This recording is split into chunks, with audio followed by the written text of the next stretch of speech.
privacy, yeah, the crew's all here. It's another weekly moment where we all appear. Coffee steaming, hearts emoji rain. From sparks in the dark to spotlights unchained. Some roll in with coffee, black and bold at dawn. Some with happy hour cheer when the day is gone. Screens flicker lonely till the call lights up the feed. Beginners hit unmute, pros drop the seeds we need. Every week's a new beat. Fear turns into flow. Stories shared like secrets in the afterglow, turning pain into power, dreams into the frame. Hour by hour, we're fanning the flame. Raise your mug, raise your mind, raise your voice tonight. We're a spotlight family, shining real, shining bright. Celebrate the wins, elevate the pain. We turn it into power again and again. Into your stage community, where your voice comes alive. Your vision runs free. Yeah, we show up and thrive. It's a happy hour hangout, our coffee hour tribe. We laugh, learn, lift, mastermind vibe. When the chat lights up, hey, that's our way. Drop your gems, drop your truth in the Q&A. Bold and unique, we bring the heat. Bring the heart. Your stage community.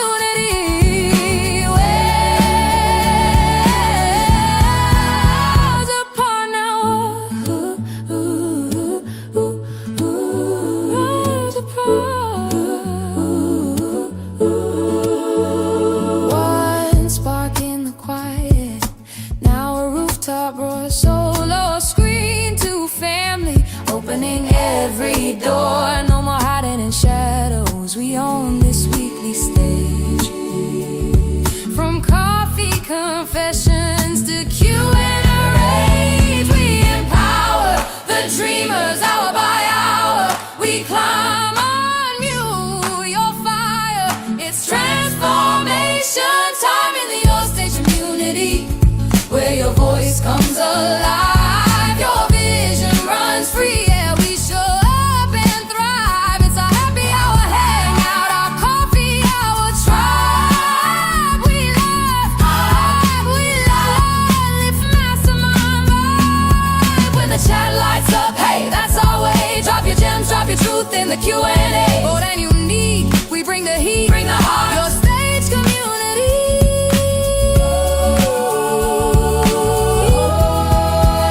Worlds apart, now one heart.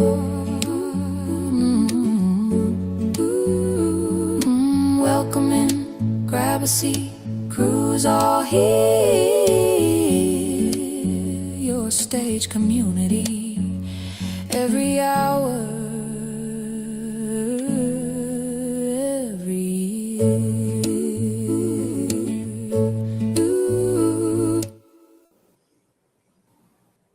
Hello, everyone. Welcome to another episode of the Happy Hour Hangout. My name's Americo. I am the community leader here, Your Stage Community, community centered around helping its members go live with confidence, planning, building, creating relationships, revenue streams, but more importantly, helping our members lower barriers of entry, the anxiety of going live.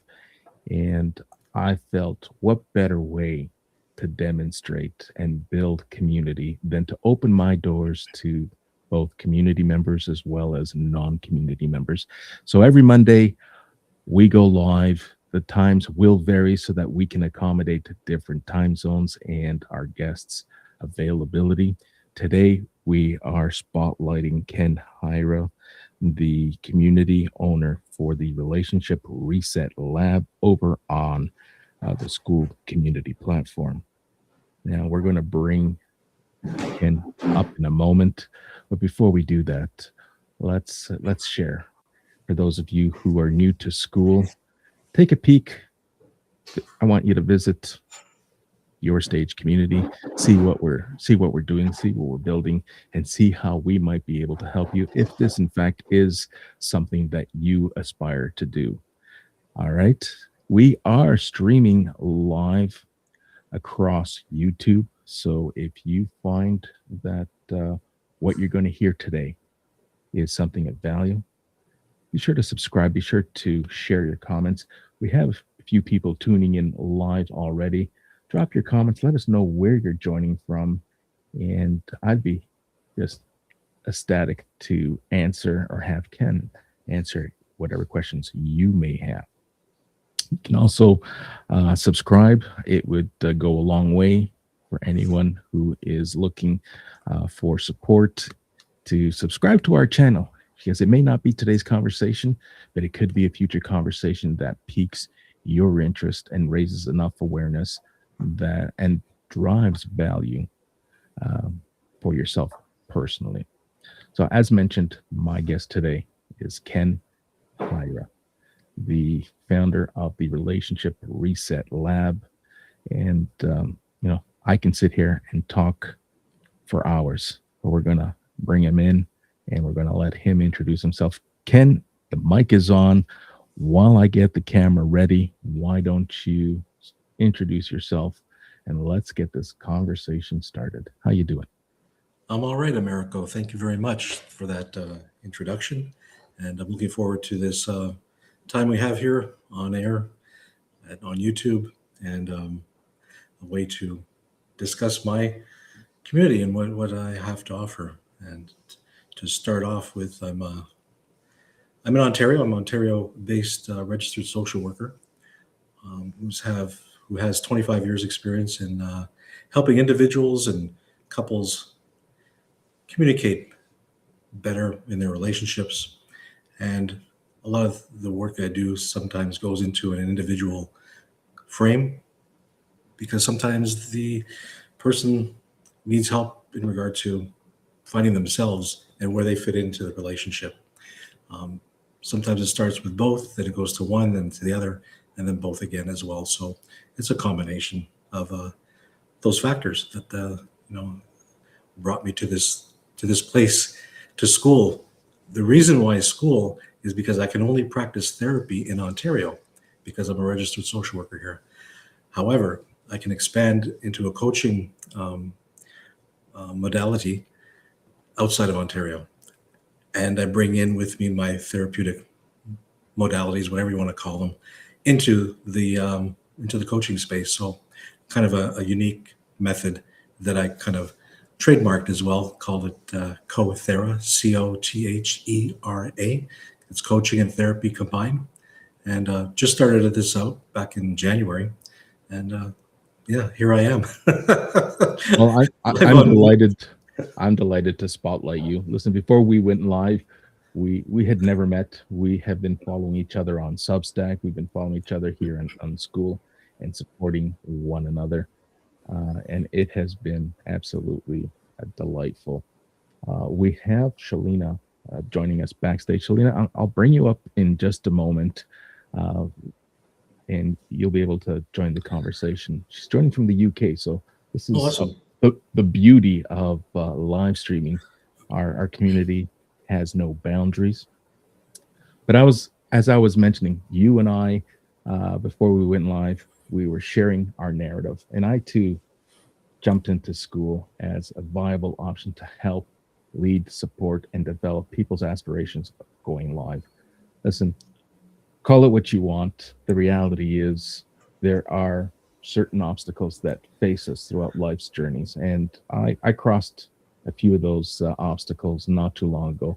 Post-pandemic, I got laid off or retrenched, depending on how you define it, three different times. And no matter how much I started and tried to reinvent myself, I found it difficult to get through what is already a difficult job market. And when you find yourself on the wrong side of the ledger sheet, it doesn't matter how much experience you have to find ways to turn that experience equity into a viable income. And school is one of the best places. Why don't you kickstart and share what brought you to school, the fundamentals. And, I don't want you to feel uncomfortable. Just share what you feel is appropriate to share, and we'll build off of that. Sounds like a plan. Yeah, it's similar to yourself, as we were discussing before. Um, I was working and unfortunately found myself in the situation of being made redundant, and that was 3 years ago. And I did have, my part-time practice going, and it was there mainly just to kind of supplement what I was doing full-time.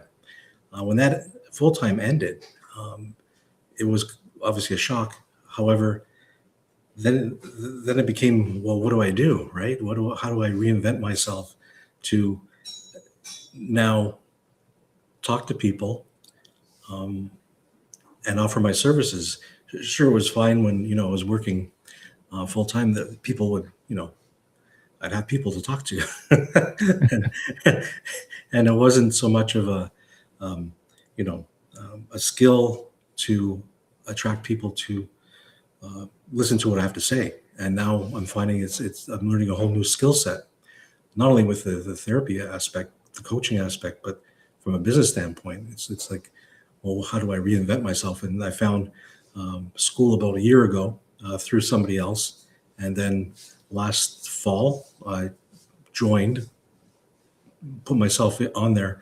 However, this January, I'm making a full pivot into my community so I can offer help for people in their relationships and how they communicate, especially entrepreneurs, business people, managers who are able to, guide a business. However, they get home and their relationships falling apart, or they're just not comfortable in that situation. So bringing my therapy part and the coaching part together has been kind of that reinvention for myself in school. Isn't it amazing how we are able to separate ourselves? Listen, I was in a similar position, and I'm sure there are hundreds, if not thousands, of people who will resonate with this conversation. Because I would get to work, check myself at the door, and leave the problems I had at home. I left them at the door, and I was dialed in. And in a corporate role, no one would tell or be able to distinguish or read between my tea leaves and know what was going on at home. I never brought that with me. But I would get home, despite having a wonderful career and having everything figured out at work. You get home and you got demons and monsters that you're dealing with. And sometimes, they're easy fixes, and sometimes they're not so easy. My background story has a little bit to do with addiction, and my wife, had a difficult time with that, and there was no help in her. This can go so many different ways, and I just love the fact that each time I bring a guest, there's something that brings us together, part of both our narratives that touch me personally, and I commend you highly. Thanks. For those who are listening live or listening to this replay, what can you tell us about not only the school community that you're building, but the support around the school community that you're building? What is it that people will get in terms of value from being a community member here? That's a good question, because the value is different for everybody, right? I do have a platform where it's a set standard, right? There's a way to use communication when you walk back through the door at home, and it's a matter of, like you just said, it's almost turning your home life into your business, because you've trained a certain way at work to deal with whatever comes up, difficult discussions, things of that nature. Well, how do you do that when you go home and you walk through the door and your significant other says, well, what do you think we're doing for dinner or whatever, and the first thing the person does is they're looking at their phone. They're not even interacting. So from that perspective, like, what do you do in those situations? Why do you keep doing the same patterns? Why? It's recognizing the different patterns that you're doing, and that's where I help in regard to distinguishing those patterns in your relationship. And I found this over time. It's almost where somebody excels at business, so then they go home and the whole customer service or the whole plan of running a business goes out the window, and it's the little nuances, the side looks, the tone of somebody's voice, the hey, why did you load the dishwasher this way, or couldn't you chop the vegetables a certain way, or why aren't you taking the dog out? Like, why, what's going on? And then it's not addressed. The problems just keep building and building and building. And I help that process to recognize that, hey, there's a better way. And one of the things I discuss is communication, right? It's called WIN. When I or when you say such and such, I feel this way, and I need us to take a break. I need us to talk about this later. So you're almost developing a model. And of course, it sounds, like a robot. However, over time, it gets integrated to, initially it's like, here's the problem. You didn't, why'd you load the dishwasher this way? Oh, when you said you load the dishwasher, I felt kind of hurt because that's the way I've been doing it. I need to understand why you said it that way. So that's where it all starts. It's problem solving for this particular situation on the spot. It's not letting it accumulate. So when the person says you didn't load the dishwasher properly, instead of shutting down or ignoring or turning away or looking at the person like, wait, what's wrong with you? The whole facial expression, or even like, you're a jerk, or the tone or the words, it's turning it into a problem solving form of communication. Easier said than done, right? Because easier said than done. Absolutely. It's your initial default. Everybody comes into a relationship, whether it's at work, personally, with stuff, whether it's stuff from their childhood, their teenage years, young adult life. They've learned a certain way to communicate. They've learned a certain way to do things. Both people come in initially going, oh my gosh, I love you. Oh, this is so blissful. This is wonderful. This is great. Let's move in. Let's get married. Yeah. Everything's good. They call that the honeymoon period. And then it starts, right? The relationship really starts grinding into what it's going to be looking like. And then sometimes the gears fall apart, right? The things that when you were living apart are now they're in front of you. The words, the assumptions that, hey, it's your turn to walk the dog, or your turn to vacuum or clean, or, well, why is it my turn to do this? I worked all day and you don't know what I went through at work. Well, then maybe you should talk to the person about what you went through at work and say, hey, look, can this be done later on, or whatever the scenario is. So it's, instead of getting entrenched with all this stuff from the past, it's making it all work together. And that's where I also help, is to show people this is what happened back in the day. This might be a result of what's happening today. The other person as well. This is what happened back in the day, and this may be a result of why you're communicating this way. And it's just getting a better understanding of each other, the self, really. Why do people turn to whatever, gambling, sex, drugs, whatever kind of addiction it is?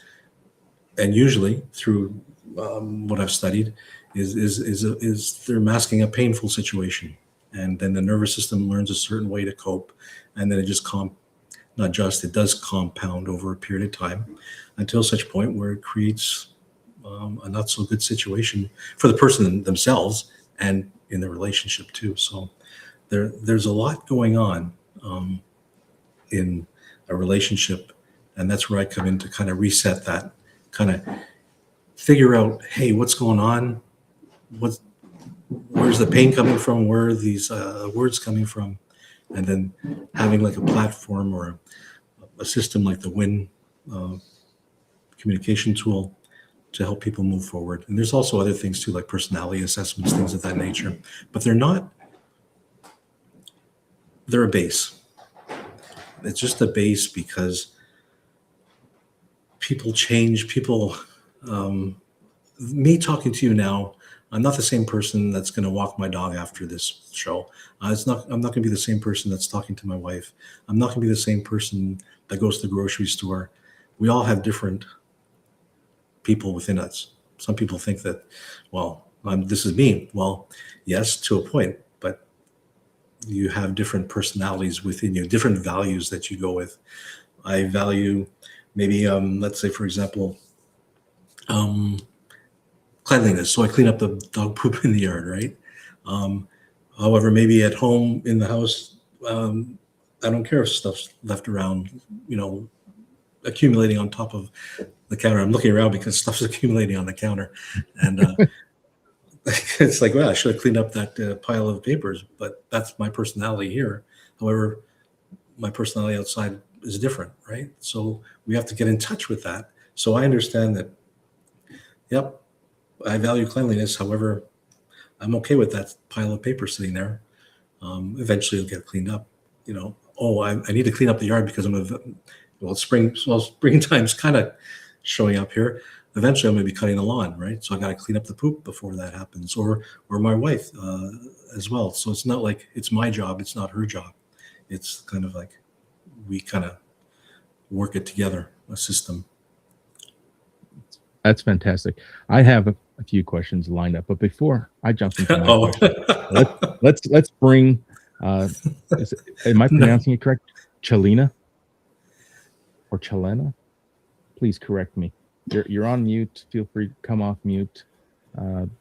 Thank you for joining us on stage. Give you an opportunity to introduce yourself as well as ask any questions of Ken. How you doing? Are you there?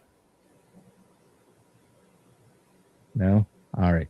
We'll continue the conversation, and when she's ready, we'll have her come Absolutely. off mute.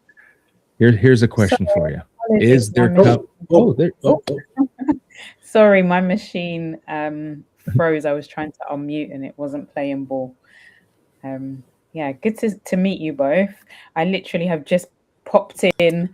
It's about to be dinner time here in the UK, so my husband's cooking, so he's going to shout any moment and say dinner's ready. So excellent.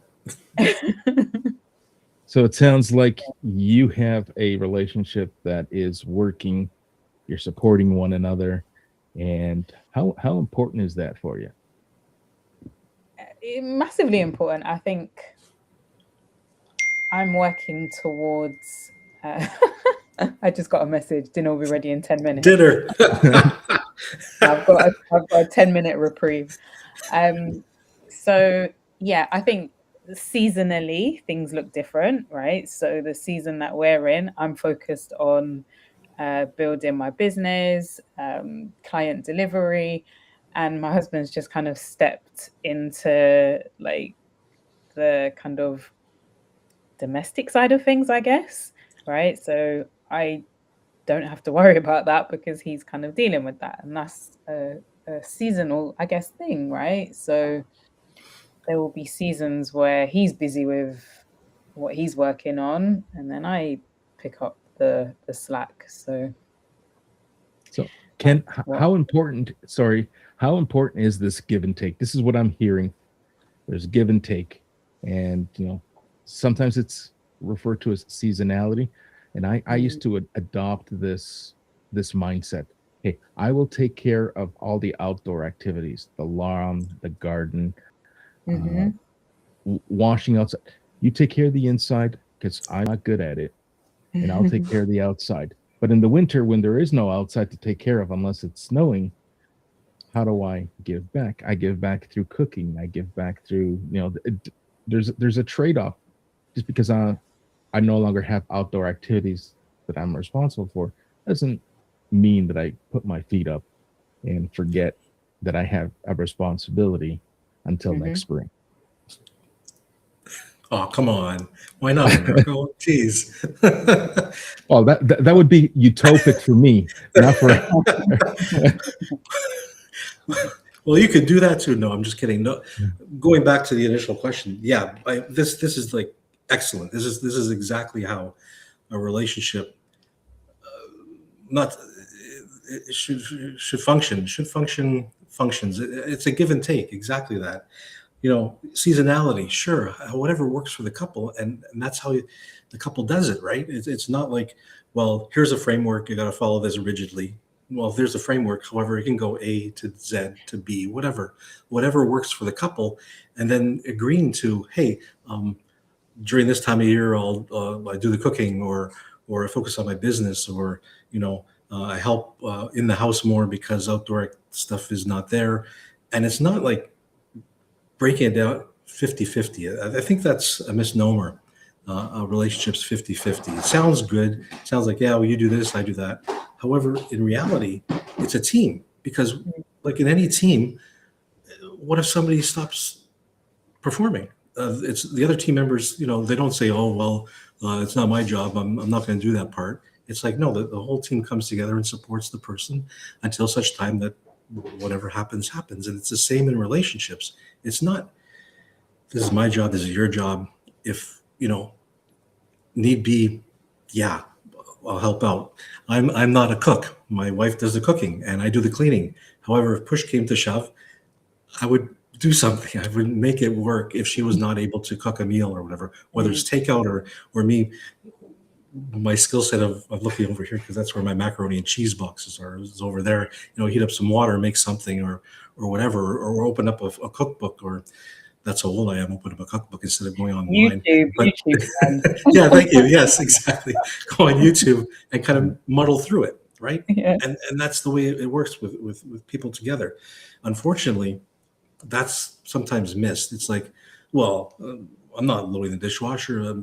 Not my job. Like, what does that even mean? Like, maybe that should be revised, or me saying that, sometimes it doesn't work. That's how people are, and that's fine too. It's whatever works for the couple, right? It's my comfort zone and what I think should happen. I have a question, and I'd love to hear both your thoughts. It's what works for the couple, but what happens when what works for one does not work for the other? Now, I'll use a real life example here in my house. Not diagnosed, but I'm convinced OCD has a lot to do with it. However, when I fold laundry and I'm contributing, apparently I'm folding it wrong each and every time.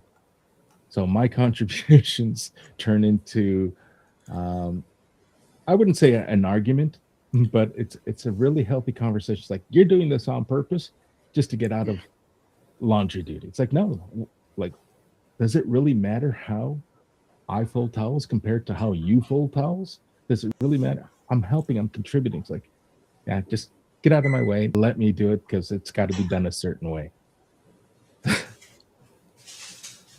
So yeah, how do we tackle when our contributions don't meet the standards of our partner?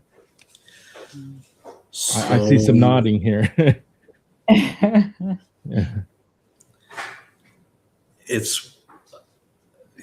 So there's a huge, okay. Initially, my joking part I may not have time to hear the end. Yeah, so just fold it in correctly and say, hey, your turn. I did my part. Kind of make it into a game, right? Because the other person realizes that, or have the conversation that, hey, look, I'm doing the best I can. This is the way I fold laundry, and maybe have a session and do the thing where I'm learning to fold laundry. I need your help. Show me what you wanted me to do, or the way to do it. I might not do it all the time. I might mess up. However, this is the best I can do. And then it's up to the other person to say, well, accept it, or then it eats at them for whatever reason, and they may do the other parts. It's easy but not easy, because there are two perceptions, right? It's your perception of, yeah, I'm helping out. And it's the other person saying, no, you're not doing it right. So what does that mean? Well, let's problem solve. Let's see. Okay, this is how I folded it. I need to understand how you think I should fold it. Okay, that looks good. I'll give it a shot. And however, I might not do it the same way every time. So the other person then may say, okay, I understand that, and fixes all the laundry you tried to fold. And that's the way it is. That's how it goes. It sounds to me like compromise is what you're saying. You gotta be open to learning, to doing things differently, but you also have to be open to, letting a few things go if it is not perfect in your eyes. Right. Just like at work, if you're the supervisor, manager, or owner of a business, there's certain ways that you think that things should be done. However, the person that you're guiding might not see it that way, and they may approach you and say, hey, well, have you ever thought about doing it this way? Then you take into account what they have to say, and it's either, yeah, okay, that's great, or however, let's experiment, we'll try it out, see how it goes, and then revisit this later on. It's the same thing. You compromise at work, so why aren't you compromising at home? Why does it become a battle of, this isn't good enough? However, having said that, the battle might be from the other person's perspective. That's something deeply ingrained that they need to have it a certain way for whatever reason. And that reason may never be known, or it may be discovered over a period of time. All right. We're going to have to do all we can to help build your community, because I'm sure there are millions of people who need help, guidance, support, as much as they may not believe they need it. What you're building over on school is tremendous. Thanks. I know we're running out of time. You have dinner. Is there anything you'd like to add, a closing remark, or just add to the conversation while you still can? Yeah, I think to that point of maybe just being willing to compromise and see from the other person's kind of perspective. So, I may not fold it the way that you do, but show me, and is it gonna, kill you to fold it that way? If it's some kind of origami folding that is beyond you, fair enough. But sometimes there's just little quirks that people have, and if you're in a loving relationship, then you just kind of probably roll your eyes a bit and fold it. And that's the person you love. That's the person you're with. Yeah. And that's who they are as a person. And my goodness, that's wonderful that they want to be so perfect in regard to folding laundry. Yeah. And I love them for it, or you love them for it, and not to become a battle of, well, why did you do this? It's like, oh my gosh, what a unique person you are. That's why I love you. And hey, let's fold together and have some water, wine, whatever, and make it a thing. Yeah. My husband and I have this line that we sort of say, like, with arguments or disagreements, we say, is this something we're going to get divorced over? Yeah. It's absolutely not, in the grand scheme of things. It's really not that big, not that That's deep. great. Figure it out. That's wonderful. Yeah. That's wonderful to do that. Oh, what are you having for dinner, by the way? I'm curious. What did I see him preparing? Oh, he was doing some kind of mince. He had minced lamb. So I don't know. Wow. All right. Great. Yeah. But I'm going to have to love and leave, because he'll be coming in any moment to say, it's on the table. Where are you? Hey, it has been an absolute pleasure. Thanks for joining us. The high and a bye. I'm jumping off, but it was lovely to meet you all. I will engage more in the community. I recently joined, but look out for me. Fantastic. Yeah. Thank you. Enjoy dinner. Yeah, we're welcoming Deborah up on stage. Deborah, welcome. 1 in, 1 out. Take care. Hello there.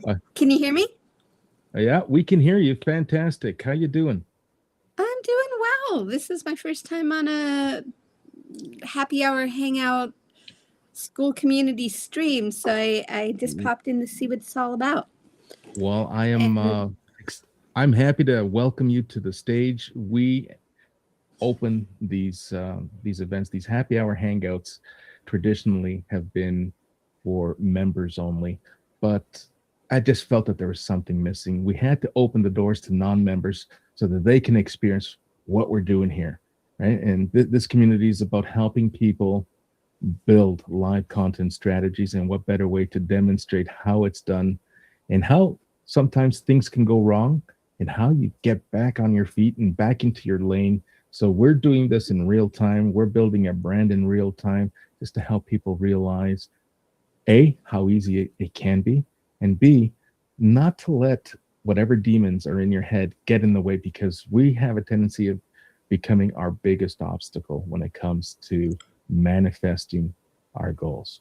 Now, you as well have a cool community, and Deborah and Ken, you probably have some kind and some sort of synergy, because with relationships, a lot of people talk about it. Some people are more reluctant about talking about it, but intimacy is a huge bone of contention in some relationships. And Deborah, I believe you host a community centered around intimacy. Do you not?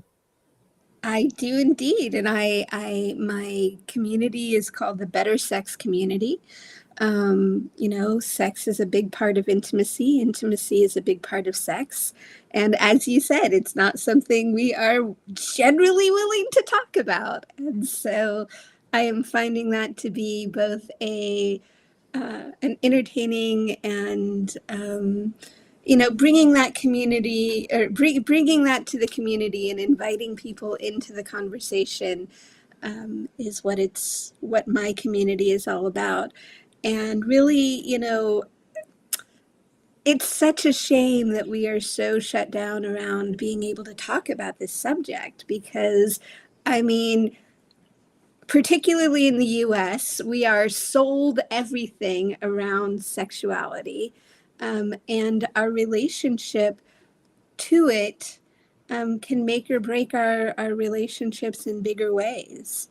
And when we are not really able to be authentic in our own sexuality, and we're not able to communicate about it, to Ken's point, things can go sideways, and when things go sideways, relationships can go sideways. And I don't need to really go down the line of what happens when relationships go sideways, because it can really destroy families, communities, so much. And again, this is a big part of life. And not only is it a big part of the way that we interact as people, but, sexual energy is the creative energy that, not only all of us came from, but when we're able to connect with that energy, we're able to do amazing things in the world, right? So yeah, so thank you for giving me the stage for a moment. No worries. But Go ahead. This is a prime example as to why I see and recognize value of having these open door happy hour hangouts. The two of you probably would not have met. There's probably some synergy and possible collaborations where both your communities can grow. Today, we're spotlighting Ken and his community and the value that he's driving. And, wonderful things come from creative minds who also connect people to others. So Absolutely. And I've been following Ken, and Ken has been following me, and this is the first time we've been in a room together, which is really exciting. Yes. And I don't know if this is the right place or the right time or whatnot, but I am really, I love the idea of doing a summit, particularly in school.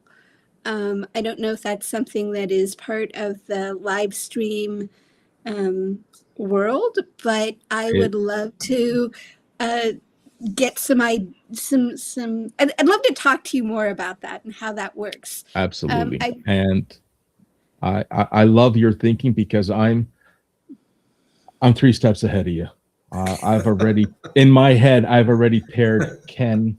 I've paired him with you, and I paired him with one other person who is an NLP specialist, and she's not a community member yet, but she was a guest on one of my previous live streams, and she coaches people and professionals who are navigating through divorce. And so there's the good, the bad, and the indifferent. And I think the three personalities, the 3 personas would make a fabulous summit discussion and would derive a lot of value. I'd love to have this conversation offline and see how we can make that happen. Okay, great. Yeah, I've run 2 kind of your standard summits, but so shall we get offline or? Yeah, Let's do it now, right now. For this We'll do it right now. should I- Okay, bye everybody. We're out of here. we can definitely take it offline, and I'm glad that you brought it up.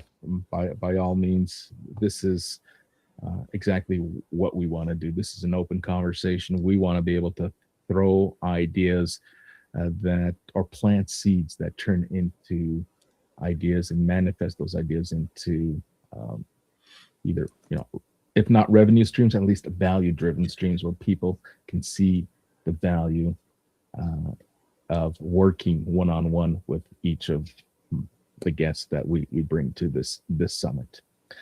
Exactly. Love it. Now, I did have a question that I parked, and I'll bring it up now, and I'd love to get both your insights. Ken, is there coming back from resentment and hatred? Like, is there a tipping point where it's like, all right, this is beyond reach. This is we can't reel this in because we've lost control of it. Do you help people change their minds? Like, don't be so quick to throw in the towel. There's hope no matter at what stage you find yourself. I don't change people's minds. I offer suggestions and ways they can have a different perspective in regard to how they're feeling about maybe tossing in the towel or having hatred towards the other person. And that's more of an in-depth type of thing to happen, a conversation, right? It's not, if I had I have like 6 million books sold and speaking engagements all over the world, right? However, it's not easy because one of the things when I do couples therapy is that these parts are touched upon, and sometimes the couple goes off and separates and heads to divorce, and that's their situation. And other couples, they are able to mend whatever that hatred was or animosity and slowly get back on track.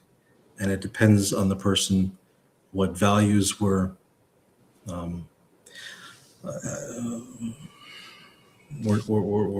violated. Of course, if there's physical or mental health abuse, then by all means, that's leave. That's not appropriate, right? So there are mechanisms for that.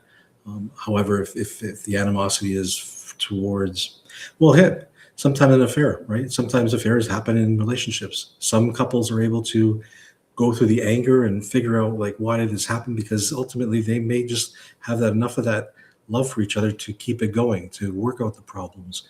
Other people are just like, no, that's it. I'm done. I'm out of here. I don't care what the other person says. And that's fine because that's their choice. And then the other person has to figure out where they stand and what happened and go through all that as well. So there isn't. I love what you're saying. I absolutely love what you're saying. And without putting words in your mouth, it sounds. Go ahead. What I'm taking away from this is there's no right or wrong answer. Sometimes the right answer is it's time to let go and part ways. Right. And it's what's best for both people. Like you Exactly. can't force a square peg into a round hole, no matter how much you try. It was Exactly. beautiful. It was a walled garden at one point. You loved each other, and it's there's no point in trying to force it when it just isn't there.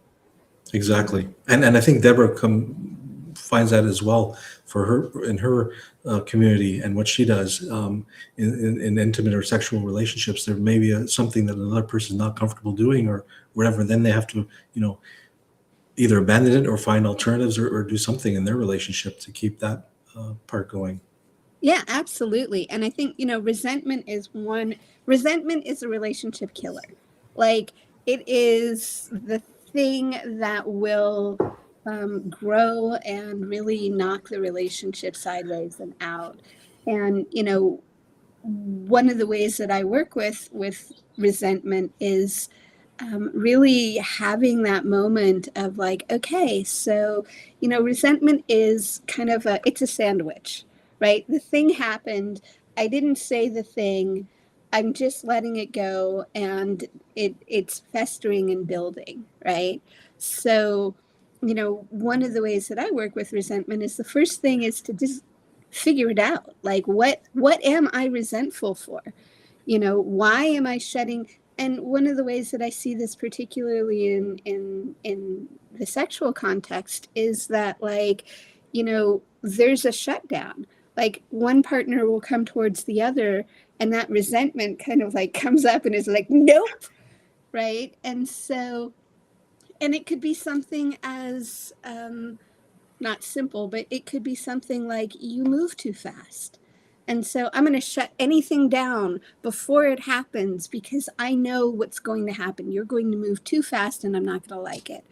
And so, that is a whole, like right there, like that thing right there, that is like, if we can actually slow that down enough so that the person who is, freezing or fleeing or not able to stand that, not able to actually say, hey, you know, the reason that I'm shutting everything down is that I'm afraid that we're going to, that I'm going to have to, be sexual with you when it doesn't feel good, when I don't want to, when it doesn't work for me.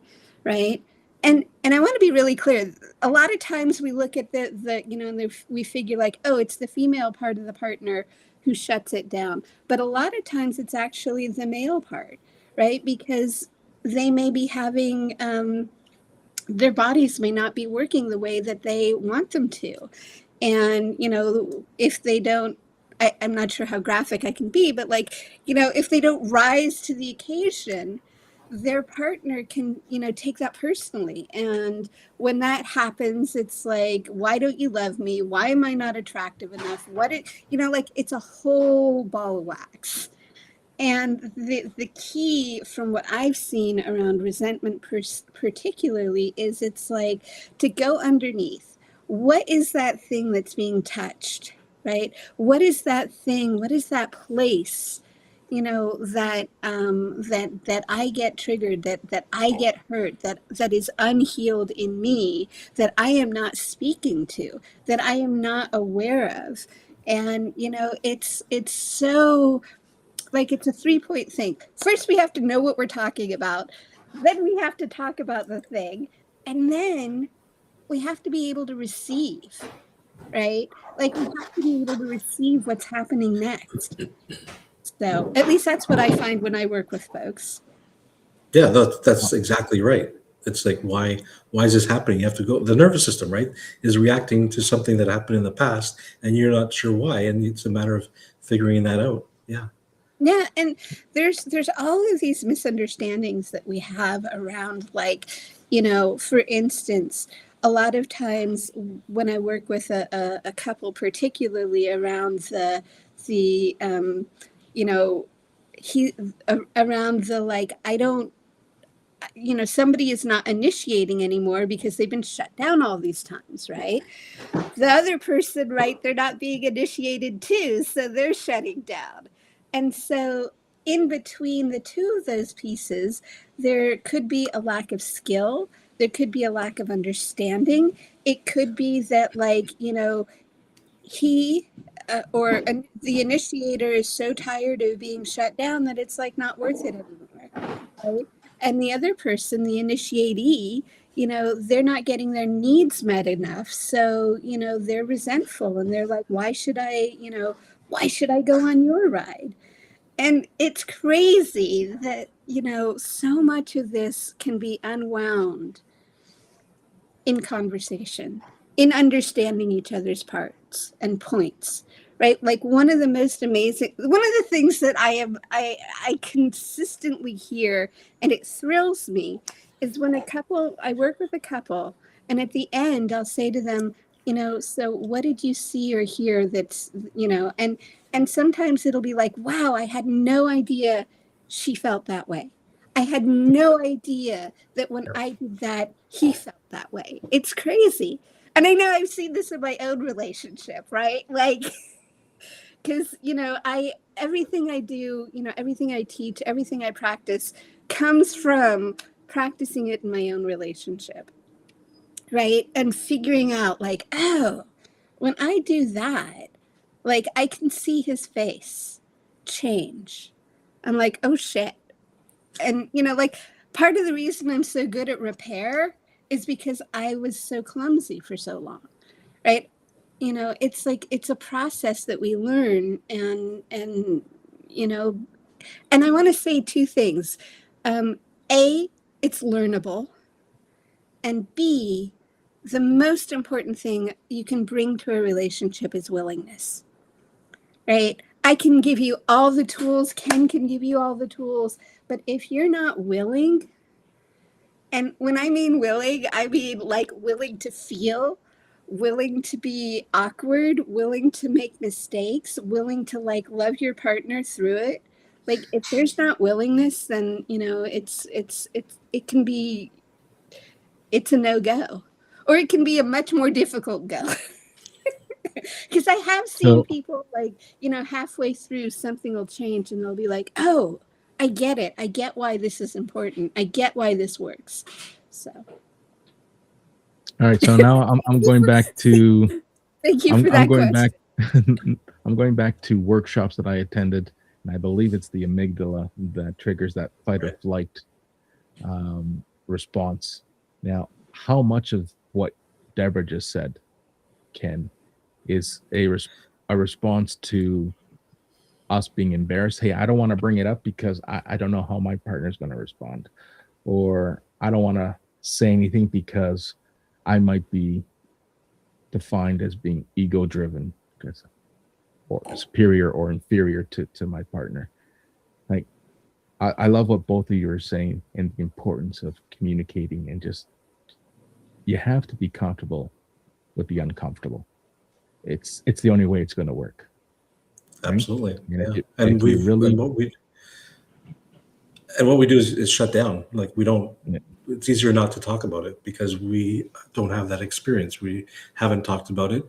And it's like Deborah was saying, it's a matter of time and uncovering and figuring out what that is to make it comfortable, to let your nervous system know that, hey, it's safe to do that. Like maybe back, whatever, it wasn't. But now, because you have new tools and the willingness to do it, the willingness to learn, the willingness to implement it, then you can say, hey, this is okay. I'm safe. It's really okay. Wow, I was scared to try it. My amygdala was firing off. Cortisol was flying all over the place. I wanted to run away. However, I went through, tried it, and it worked out. And it might not, but there's the opposite side too. I tried it, didn't feel comfortable. Well, let's figure out how we can make it work, right? But you're right. It's what we learned from the past that makes us react the way we are. And it's easier to do what we did in the past, because why do we want to change? Change is painful. Staying the same is easy. Like what? Why am I talking here? I'd rather not. I'd rather, go walk the dog or whatever, But you reach a certain comfort level where it's okay, where this conversation is great. But you don't know that until you try it. Like even before I went on air, I said to you, Americo, I'm nervous because it's out of the ordinary. Like, sure, talking in a community now, but now it's like live. It's like live YouTube. Holy jumping. And you, my friend, are going to listen to the playback, and you are No. going to see. You're going to see for yourself. I encourage you to, because you're going to see yourself, and you're going to see how the barriers have come down from when we started to where we are today. And you had asked me before we went live. You asked me over the weekend, is there anything that I need to be prepared That's for? right. Listen, I have show notes. Hey, look, I have notes. Hey, I have show notes. But the one thing I love about live is that I get to toss them because people join the conversation and it is real. We right. become our authentic selves, and there's no better way to build trust and build community than to come raw, unfiltered, and bring yourself to the conversation. Because if I were to send you the questions that I have queued up, there's a good chance every time. I would say, in terms of probability, 99% of the time, I will drop the questions because we get such great engagement and we just kind of pick up off of each other's energy, and you don't need the script. That script and that agenda sometimes just helps us trip over our own thoughts because we get so fixated. All right, here's what I wrote down, here's what I prepared, and here's what I got to stick to. And it just becomes a hot mess. And I love how this is played out. This is, in fact, my framework playing out in real time. We are at the top of the hour.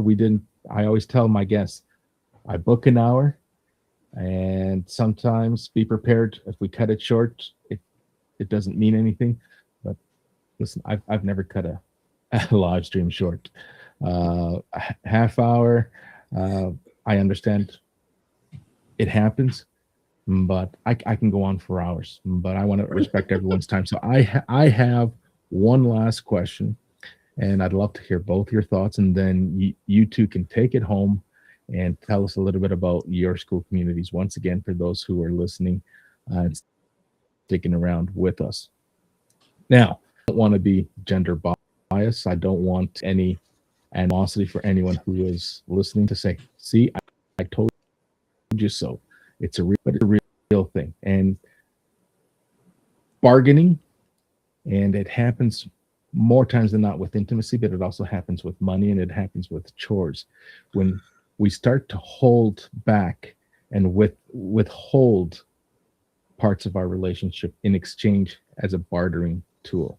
You're not getting this until you give me a little bit of this. How important is it to either change that behavior, stop that behavior, or respect that behavior? What are your thoughts? Yes.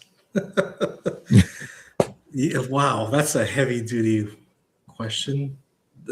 Yeah. Okay. It's very important to understand. Hey, and if it's a billable question, then let's invite people to your community, and you can bill them for the answer. If they're in Ontario, sure, no problem. No, well, so I use my example. So I was married before. I was married twice. I'm married twice, second time around. But my first marriage, that's exactly what I had to figure out, because I wasn't that guy. I wasn't present. I was on automatic, and we had to figure out through, like, what's our responsibility as parents with the kids, right? I've run into couples where they use the kids as bartering tools, like, oh, you're not going to see that your son or daughter this Christmas because I had them last Christmas, whatever, and which makes the whole situation even messier. And it's having, like I said from the beginning, running. It's self-awareness, right? It's being able to acknowledge and accept what the other person is, where they're coming from, putting away your ego, and moving forward and saying, okay, this is where the situation is. But it's hard, right? Because everybody wants to hold. They think they're losing something, and they're not. I mean, they're losing something in the effect of the union that's coming apart, or you're not seeing your kids as often, or whatever. However, by maintaining regular conversation during the most difficult period of time helps kids see that there's another way to communicate, and it helps the person communicate in a different way, whether it's whomever that is, the partners. And that's my perspective is it's not using, the laundry as a tool. It's using it as how do we come together to figure this out, the problem solving aspect. I'm going to answer that a little differently. And I'm just going to say that, bargaining is a natural, that's what we do, right? We have that scorekeeping piece, right? And so can we work with that, right? It's not necessarily, can we make it part of the, can we make it a positive? And what I mean by that is, for instance, I'm going to take this into the sexy realm because that's what I do. But for some folks, right? For some folks, if the room is a mess, they can't relax enough to be sexy, right? So if you're the partner of somebody who that is true for them, it is in your best interest, right? If you want sexy time, to create an atmosphere that is conducive to sexy time, right? So can you look at these different things, these different needs that we have? Because the whole bargaining part is about getting our needs met, right? And there is, certainly conversation is a big part of the way that we do that, but also starting to understand yourself or myself, and, also your partner can be super helpful. In my relationship, we have what we call the dishwasher conversation. And this is the no-win conversation about how to load the freaking dishwasher, right? Because, after 27 years of this conversation, we've finally come to the realization that we have different needs around the dishwasher. My need is for it to be done in a way that is efficient. His need is to get shit off the counter, right? Two reasonable needs that are kind of conflicting. So what we came down to with the dishwasher conversation is I will just run it twice, right? It kills me because it's not efficient and it uses more water and all those things, but it is so much more peaceful, right? And so, what I'm trying to articulate here is there are answers to these things. And also, can you make the thing sexy, right? So between us, I'm one of these people who's more on the atmospheric thing. I need a fairly clear space to be able to relax and get into sexy time. And so, we now have this whole thing around hey, babe, you want to change the sheets? And, and that's actually us flirting. It's us kind of looking at each other going okay, how can we make this work for each other, right? And so I would say that, these use the more that we can use our natural way of being and not try to fight that, the more success we can have, right? So, and again, this is something that takes willingness. It takes, time, and there are skills that get learned here. And I think the key thing there, Deborah, for me was what works for the couple. So you run the dishwasher twice. Oh, well. So what? Americo, you fold the laundry 600 times. Oh, well, whatever works for you as a couple, right? And that's the thing. It doesn't have to be done this certain way. Mm-hmm. It's a certain way for you as a couple. And that's exactly it. That's all that matters. It doesn't matter what an expert says on YouTube or whatever, or your friends or your aunts or your parents or whatever. It's what works as a couple. Absolutely. And I just want to say that 98% of what works for a couple, isn't quite what's in the books, isn't quite what's, the expert tells us, and for sure is not shown in movies and those things, right? No.